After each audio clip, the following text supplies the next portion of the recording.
ഏടാ ദശമുല കണ്ടു കാണുമെന്തോ ശിവനെ. എന്താ ഇവിടെ ബട ദേ വന്നു. നീ അറിഞ്ചോ? ഇല്ല. ഇന്ന് 11 മണിക്ക് നാഗേന്ദ്രൻ ആ ഡാക്ടർ പെണ്ണിനെ കല്യാണം കെട്ടാൻ പോണു. ഇനി നമ്മൾ എന്ത് ചെയ്യുമല്ലയ്യ? നീ ഒന്നും ചെയ്യണ്ട, നാ ചെയ്തു. നാഗേന്ദ്രന്റെ എല്ലാ കാറിലും ഞാൻ ബോംബ് വെച്ചു. 10:30 മണിക്ക് പോട്ടു. നന്നായി. നിൻಗೆ ನನ್ ಬಗ್ಗೆ ಗೊತ್ತಿಲ್ಲ ನನ್ ಹಂದಿ മകനെ. ബോംബ് വച്ചത് മാത്രമല്ല, കണ്ണടയിൽ എന്തോ ഗൊത്താരാണ് പ്ലാൻ. ശിവനെ, ഞാൻ ചെല്ലുന്നതിന് മുമ്പെങ്ങാനും ബോംബ് പൊട്ടിയ മുതലാളിയുടെ ഇറച്ചി കഷ്ണം കാക്ക കൊത്തിക്കൊണ്ട് പോവേ ഉള്ളു. മാറുകാളെ അക്കന്മാരെ ദഹിപ്പിക്കാനുള്ള വെറുതും കൊണ്ടുപോകണം.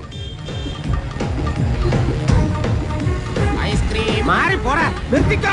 ബോംബ് നിർത്ത്. Bomb bomb bomb bomb bomb.